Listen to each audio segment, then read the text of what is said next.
Hey y'all, welcome to Whiskey Wednesdays with Dylan. I'm Dylan.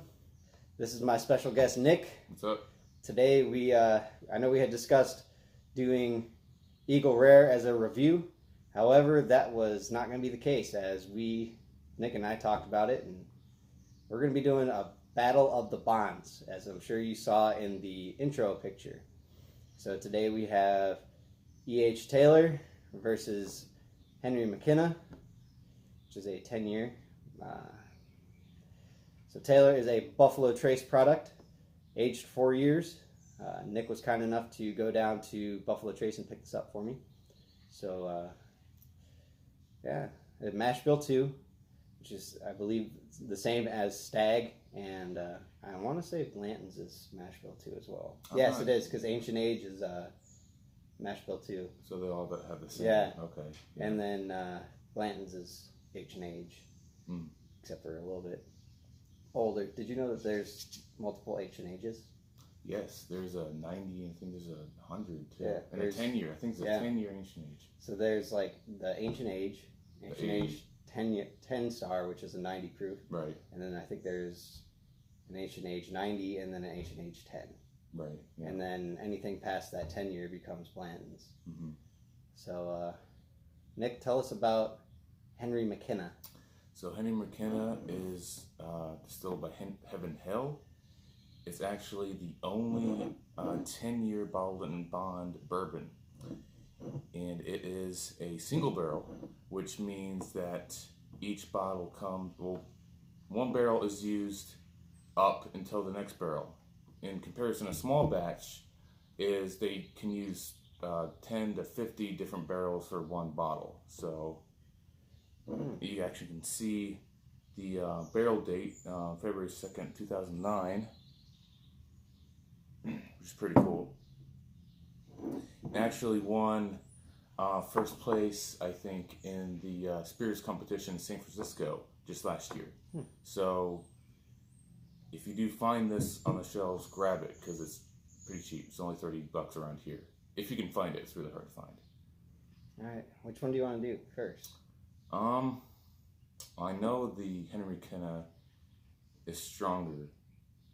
It's like a lighter flavor profile, or just? I feel like McKenna is more complex than Taylor is. Okay.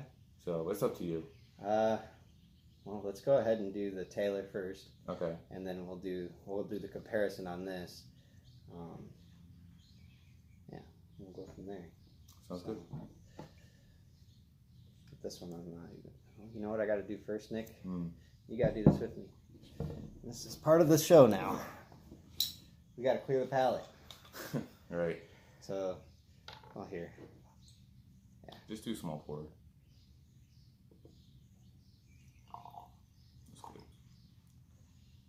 And this is just, you'll taste a little bit more of the bourbon after you have a nice palate cleanser. This one I think tastes like peanuts.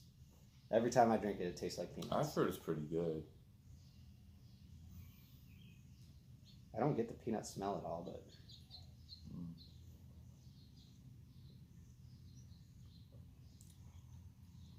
Well, you taste it? I definitely get it on the front. Crazy. Salted peanuts. Yeah. Maybe some walnut in there too. All right. It's definitely like straight peanut. That's but crazy. It's a good one to clear the palate with, just because it's not overly flavorful. Mm-hmm. You can still taste it, and it's good, but it's not like a top shelf bourbon that you'd be wasting by cleansing the palate. Right, yeah. So now that we got that out of the way. You want to rinse these? No. Well, yeah, okay. It's kind of hard right now because we can't pause this. Can't you edit it out? No. Oh, okay. Not this then. part. So all right. This is kind of the crappy part of this, is you kind of have to just go into it. All right, Nick, I'll give you the first pour. That was healthy pour. Very healthy pour. See, with this one, there's a lot of alcohol on the nose.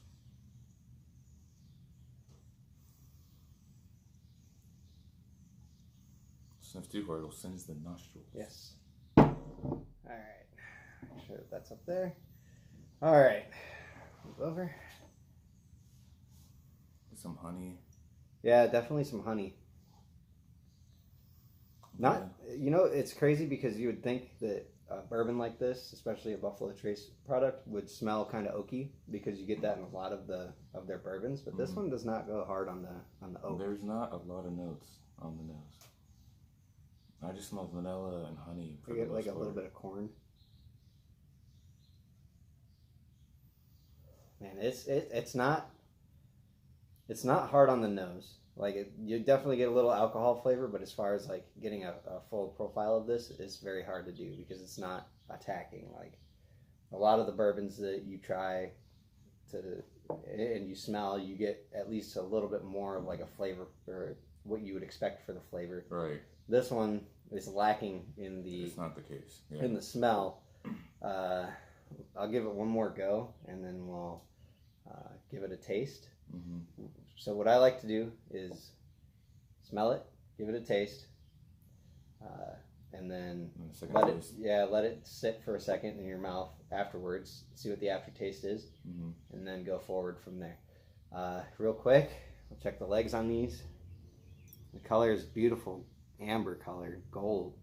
So like it's like a caramel color, caramel amber. Yeah. Nice legs coming down it. I don't know if you guys can see that. It's all over this glass. It's nice legs.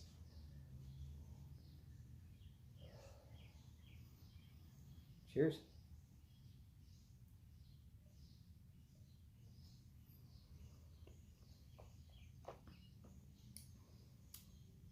Leather. Oak. I'm getting some butterscotch. See, yeah, that's one I've yet to get, but I hear a lot of butterscotch. It's very smooth. Today, yes, very smooth. And I think it might be this glass, because when I drink it out of a normal glass, I get it. It's like attacking hot. Really? Yeah, like almost too. It tastes like somebody took some like crushed red pepper and just threw it in the glass, and it's like overly in your face. It's a little spice, but it's really well balanced. Today, it's good. Aftertaste doesn't linger. It's sweet on the after. Definitely woody. Nice oaky flavor. It tastes, there's like a slight little bit of corn. Slight. And fruit. On the after. Are you not getting fruit? I'm not getting any fruit. I don't know, man. That's why we have the second tasting, right? Right. So you got a nice healthy pour. Anything else on the nose? It smells like a bourbon should. I will say that. It smells like a good bourbon. Anything on the second taste?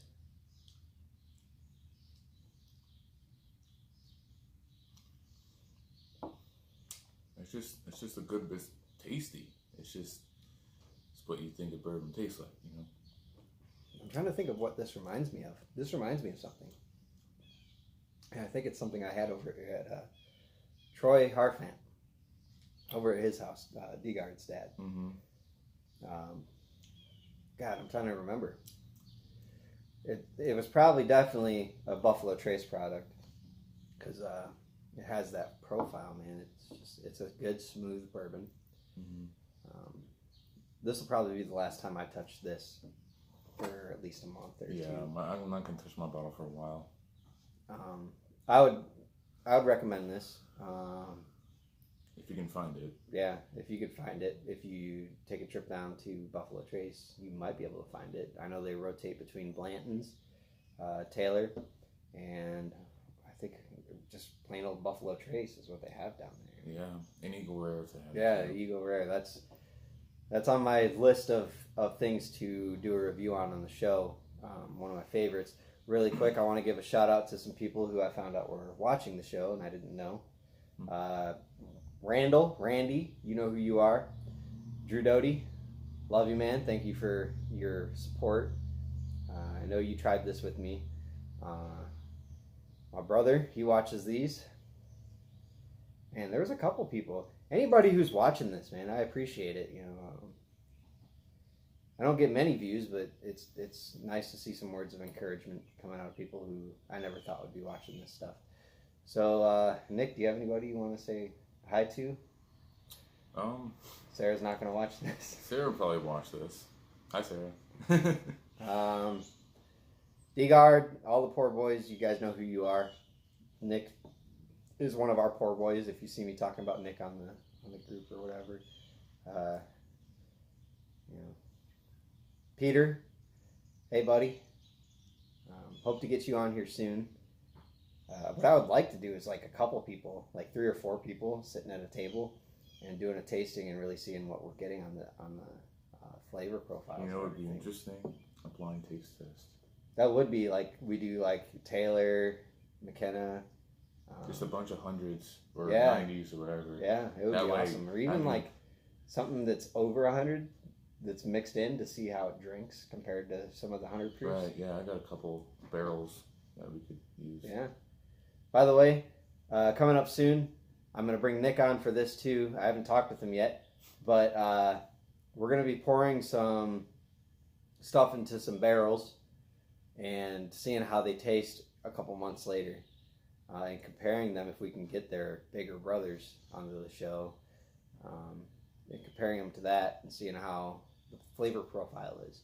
Because I know we talked about doing barrel aging and stuff like that. You know what? I got my barrel today. Did you? Yeah. Nice. Did you put water in it and all that? No, I didn't do anything yet. Put it on like a cookie sheet tray and leave it there for like 3 or 4 days. I only did mine for 2 because mine sealed up really quick. Mm-hmm. But the problem was when I took the bung out and I started pouring my, what was it? I had bullet in there. Bullet, yeah. It absorbed a lot of the bullet. Did it? And you don't really want that. You know, you want your bullet to kind of stay in there because I only had it in there for 2 months and it pulled like a really good chunk of that out because I poured 2 liters, a full 2 liters in, and what I pulled out was only like 1.5 liters. Jesus. So that wood really sucked in all that stuff, but that's because I didn't let it pull in the water. Oh, okay. So you have to put water in it first to... Yes, seal up the barrel. I haven't even opened it. I ordered it Monday. That was quick. I know, no shit. I don't even have Amazon Prime or anything. That's awesome, man. Yeah. I know that they do a good job. Did you ordered the same one that I had? I did. Yep. Does it say Nick Johnson Distillery on it or anything like that? Or... Johnson Distillery, yeah. That's pretty cool, man. Does it say in Ohio and all that crap? Mansville, Ohio. Yeah, that's awesome. Mine says Loveland, so yeah, you know you're just across the river. Right. It would be interesting if we did like what we talked about with an Ancient Age. And I've already got a decanter full of Ancient Age that I don't really drink. Have you started your Infinity bottle yet? Infinity bottle. Yeah, so you would take like. Oh, that's right. You take the end, like the last the very end. So, no, I haven't. I can put that in my decanter. You should, because I've got my decanter going right now, but I've only got 2 bourbons in there: Elijah Craig and I think it was Four Roses, both in the same one, both different distilleries. I think Elijah Craig is a Heaven Hill. It is. And Four Roses, I believe, is its own. It's its own. Yeah. Four Roses has its own distillery. It should be an interesting flavor profile. I'd like to do a tasting on that on the show as well. That would be cool. Yeah. Kind of where it's taken from putting it in the decanter to the first pour. Right. Especially because I've got the Eagle Rare that I'll probably end up pouring a little bit of that in there. The Buffalo Trace will probably have a little bit going in there. And then once I hit the bottom of this, if ever, I'll probably put a little bit of that in there. But for the most part, you know, I'm trying to get a good mix on that. Yeah. And you guys should be too doing that as well, because now you have a bottle that never goes empty because you're just pouring stuff into it. Nick, when you finish that, we should be ready to move on to my bad. The Henry McKenna. I know I gave you a pretty healthy pour. It's all good. But that's you know what? That's a good bourbon. I like it. I appreciate it. I can see where you get that red pepper. It's hot. It's a little hot on the finish. A little bit. I don't know if it's because we're tasting outside where I can taste it. It's a little humid out here and I can taste it a little bit better. But inside, whenever I have it, when it's cold inside, it's hot as hell. I'll be sitting there like, oh my gosh. But I love tasting bourbon like that, you know. So Yeah. Well, for 100 proof, it's one of the smoothest I've yeah. tasted. Well, I gave you that Cooper's.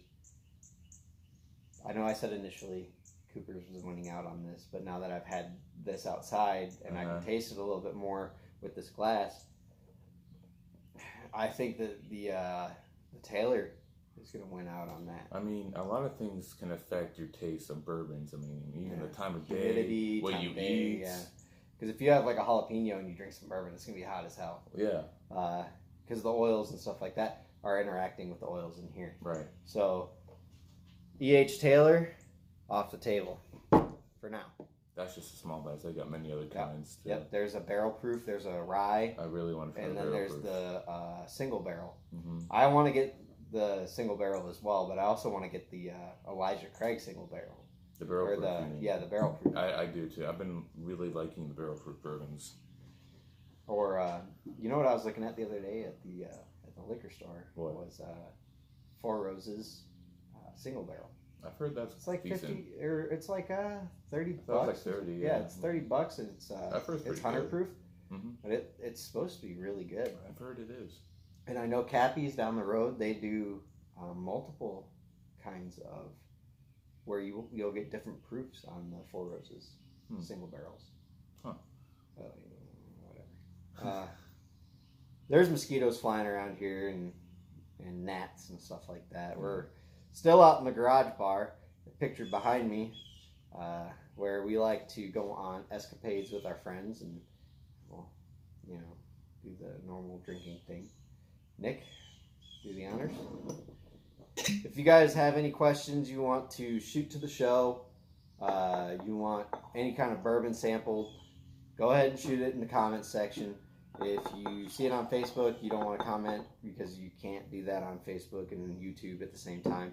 Go ahead and leave a comment on Facebook and let me know what bourbon you want to see next.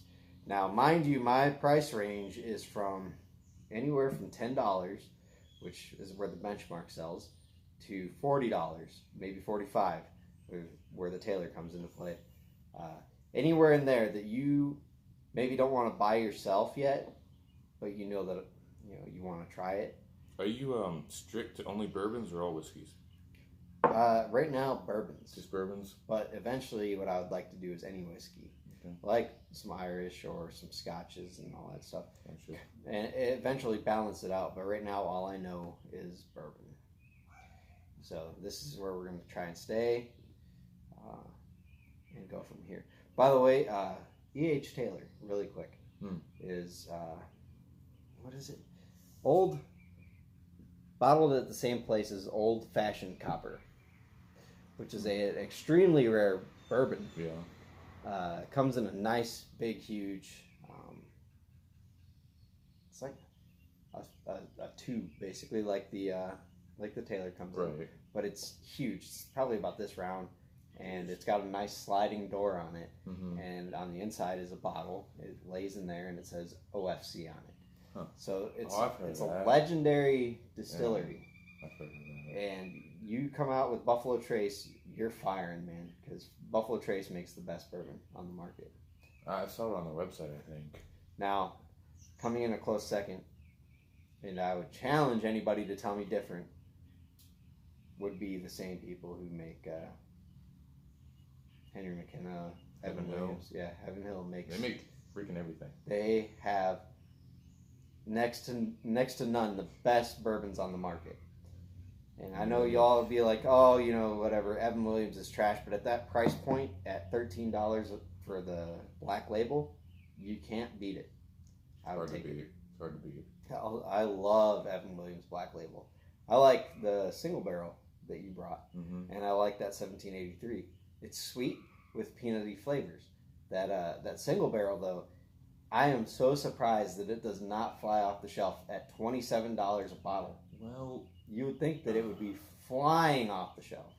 I didn't really... I don't know. You didn't enjoy it as much as... I didn't think I didn't like it as much as I thought. That is a steal. At that price it almost tastes like a Scotch. Because it's got those leathery, cigar-y notes to it. We'll have to do a review after the show on the Heaven Hill products, and maybe we could. Larceny is one of them too. Larceny is damn good bourbon, and the fact that they have up in Middletown a barrel-proof Larceny. I've heard they do have one. Wait, where is that? In Middletown. Okay. It's like the Liquor Barn.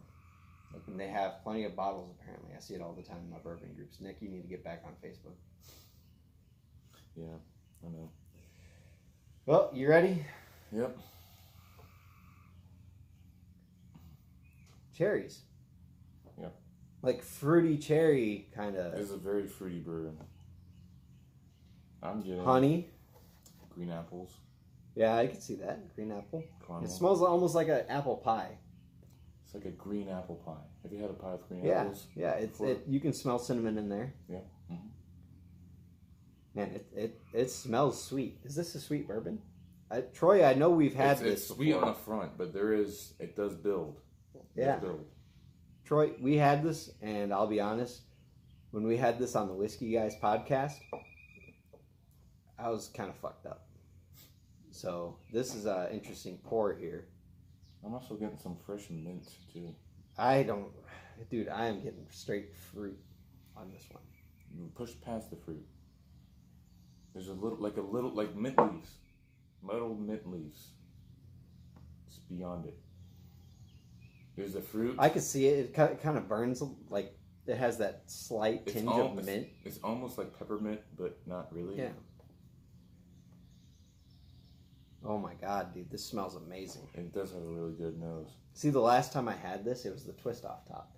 So yeah, they used to have a twist off. Yeah, they changed to the cork. And Troy, I don't know, have you met Troy? No. Troy, you need to meet Nick, because Nick has got the stuff. And I know you have the stuff as well. You've got the sauce, man. Troy has brought me over, and I've had some stuff that we will never have again. Oh, yeah? Oh, yeah. Troy is the man when it comes to that. And you know what? D-Guard has that same stuff. Does he? Yes. And D-Guard, you need to get on the show. I would like to do me, D-Guard, and Peter on this show just to get like a nice tasting going and see the different notes that we pick up from everything. Mm-hmm. Let me try this. I'm going to smell it one more time, and we'll get to the tasting. Yeah, sure. I don't get any leather on this. That's what I was looking for. I was trying to see if there's leather, because I had straight leather in it. It smelled like a baseball glove. Right. That smelled like that, like leather. A little bit, not too bad. This is straight, it's just straight, smooth, delicious smelling bourbon. Cherry, apple, and vanilla, oak. Yeah, I would see vanilla. Yeah, well, that's in every fucking bourbon. That's a really good smell. It smells like summer. You know, it's weird. The Taylor smells stronger than it is. And this is just the opposite. It smells weaker than... It actually is. Yeah, because once you put your nose in Taylor, it burns. Oh, yeah. It hurts. Oh, yeah. It's like, oh, fuck. Yeah, singes your nose hairs, yeah. But this one, a very delightful smell. How long is this aged? 10 years. Okay. That's significantly... I would imagine this is probably going to taste better than the Taylor, just because Taylor is about 4-year bourbon. I'm pretty familiar with this, though. I can say, even before tasting it, that the Taylor is smoother. But this is a lot more complex. Yeah. Well, that would make sense, though. More contact with the barrel. Right. More flavors. Yes. And I don't know, is it white oak that they use? It's American white oak, I think, that they use for the barrels. I'm not sure. But you know what? That would probably be an abstract thing. Like, probably something that nobody needs to know, so we don't need to cover that anymore. Right. Let's get into the tasting, Nick. Chocolate. You know what this fucking smells like? That I just got out of it? Is Tootsie Pop. Chocolate Tootsie Pop. On the nose. Like before you go to drink it, if you tilt it back just a little bit more, it'll smell just like chocolate. Almost. Maybe like a coffee cake. Here, look. Take your take your Glencairn there and just tilt it back right before it's going to hit your lips, and just open your mouth and smell it. I do get that. It smells like chocolate. And like, a little bit of coffee too. A little yeah. bit. Like a coffee cake. Like a coffee. You know, something. that is crazy, man, because I didn't smell that at all until it got close to my nose, and then I could smell it. Yeah. I'll taste it now. Cheers, buddy.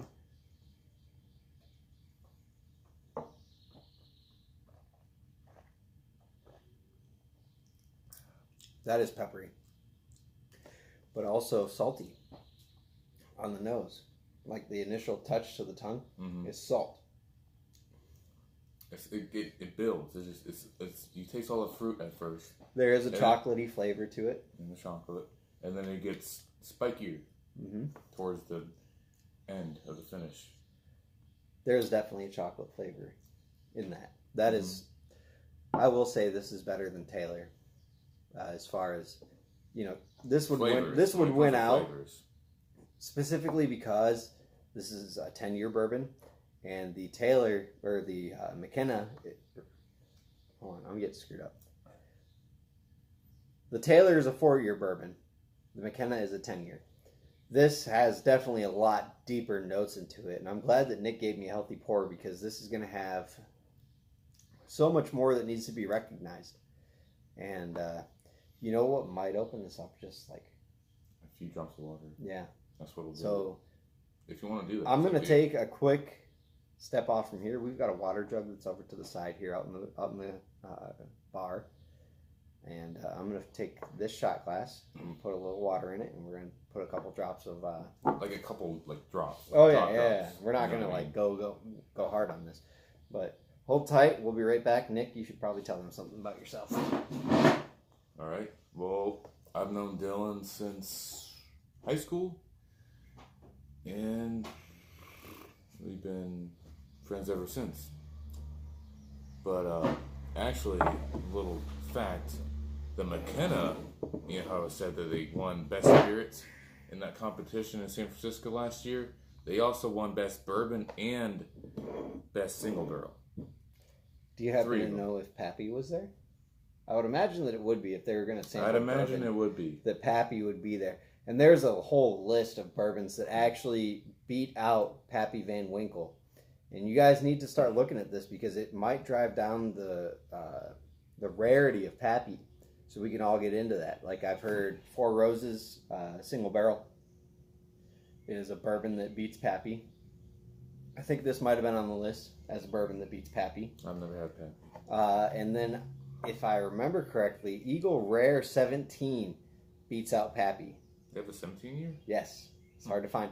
And I think it was there was one more bourbon that they said beat out Pappy Van Winkle, and it was the 20-year, the 17, and I believe the 15-year. All got beat out by 4 bourbons that you can find on the shelf every day. So there is hype around it. You don't need to sit there and spend thousands of dollars trying to find some Pappy Van Winkle. There are bourbons out there that are equal or better to Pappy. Tons. It's the fact that there's a bourbon run on it. There's a run on all the Pappy Van Winkle products. I think Old Rip Van Winkle is Pappy as well. Doesn't Buffalo Trace make Pappy? Yeah. Pappy? Yeah. Yes.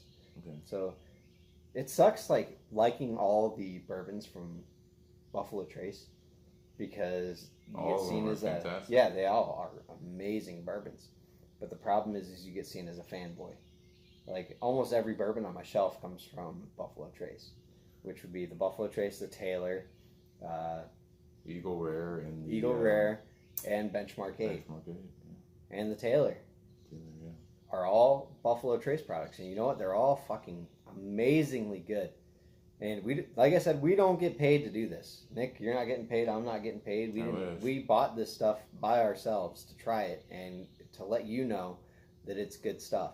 Or if it sucks, we're gonna give an honest opinion. I've had bourbons that straight suck. So Nick, you ready to do like a couple drops of this in there and sure, kind of? What do you say we do like 1 drop? Do 2 or 3. That opens it up. Not enough to water it down, right there. But it does open it. You saw that? Yep. Just kind of spilled over a little bit. That's good. It should be a little too much. Yeah, I agree. What are you gonna do? Well, we'll see. You know what we forgot to do? Hmm. Legs and color. The legs. So take the glass.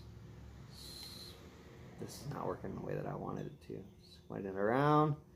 Get it up on the sides. I don't know if you guys can see the legs. There's some nice long legs going down on this. Well, it's 10-year bourbon. It's going to be a nice color. No, there's. I mean, you can see it just a little bit. Beautiful color. Look at that amber color, golden amber color, almost like copper. All right, Nick. Cheers, buddy. I'm not getting that same chocolate smell though. Might put too much water. Did open up a little bit, but I'm getting more pepper notes now. the alcohol is gone, for me anyway, for the most part. There's a little pepper on the back. This is delicious. The salt went away. I don't get as much as the fruit notes. Honey. I get a lot of honey and caramel. Mm-hmm. I could see that. I'm not getting corn on this at all. No. This is damn good bourbon. And you know what? It's going to be really hard to pick, at least for me, which one of these wins. I realize that the McKenna is 10-year and it has a little bit better flavor profile. But if you were to take this Taylor and age it a little longer, it becomes Blanton's. Or actually H&H 10-year or whatever. Right.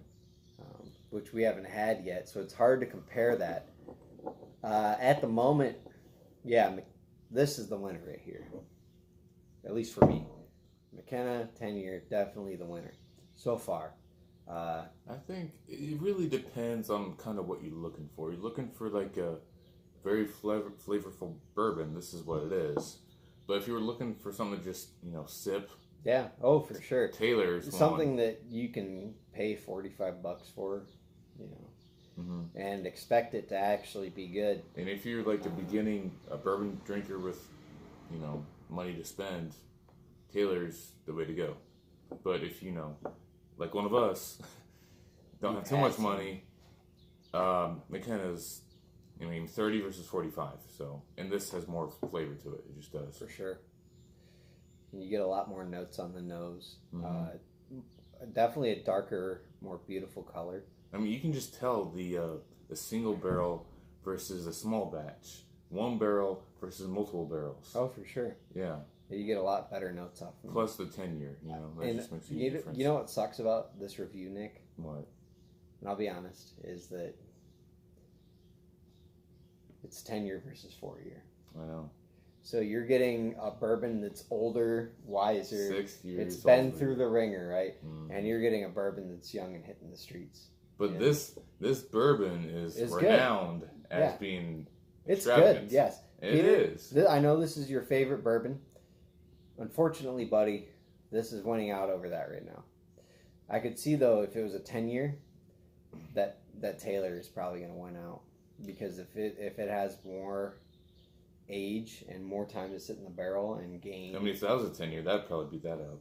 I would put this in my barrel if I could buy a couple bottles of this and just throw it in there. I would too. To see what the 10-year product would taste like. Because you put it in there for 6 more years? No. So that's the beauty of the barrel. So if you guys don't know about the aging process of the 2-liter barrel, in 10 months... It's way faster because it's way smaller. Exactly. Okay, yeah, I've heard So that. instead of leaving it in there for 6 years, you can leave it in there for 6 months and you've got the same process, 4 more years in there. Yeah. Huh. That's cool. So this would only take until about December. The Taylor would only take about till December to age another 10 years. So if you, or not another 10 years, but to the 10-year point. Right. So it would be interesting to do a 2-liter of E.H. Taylor to see what it would taste like up against the That would McKenna. take like 3 bottles. It would, yes. It would actually take more than 3 bottles. No. Because if you look at it... Wait, hold on. I'm not good with math. Fuck it. Anyway, got any suggestions? Anybody you want to see on the show? I brought Nick on because he's a bourbon buddy, and we try different things together. Like when we get done with this thing, we're gonna try Williams. What is it? Single barrel. And Rare Breed. Rare Breed. Delicious, by the way. If we had the time, I would do 2 reviews in 2 shows, but I think because we got 2 barrel proofs back there. I think Cassandra would probably kill me because I'd probably be drunk by the time we walked inside. Just and Sarah would probably murder you because you'd have to fucking leave your car here and come get it in the morning. Dude, I can, when it comes to bourbon... You want a shout out, you want to see anything in the show, like I said, let me know. I will get it on here for you if I can. Especially stuff that's readily available. I will get it. If I don't have it, Nick probably has it. And if Nick doesn't have it, somebody in my Bourbon Society group has it. You want to get on the show, you're local, let me know. Any kind of comments, shout outs, anything like that, let me know. I'll get you on here. We'll figure it out. Appreciate you guys watching. You know, it wasn't much of a battle, Nick, because that first sip was definitely a winner. I'm glad we started with a Taylor, though. Yeah, because this would have set the standard. Oh, yeah. That'd be like, that's water. You know what would be interesting, though, is to try it in the reverse order to see if maybe the Taylor dulled down our taste buds a little bit and opened it up for the McKenna. Do you want to? We can't do that right now. Oh, okay. So another episode, we might have to do that and figure that out. I'll definitely have you on again, and we'll go deeper into a subject. Appreciate you guys watching. Like, subscribe, whatever the fuck you want to do. Ring the bell. Yeah, ring the bell. Y'all have a blessed week, and this has been Drinking with Dylan, Battle of the Bonds.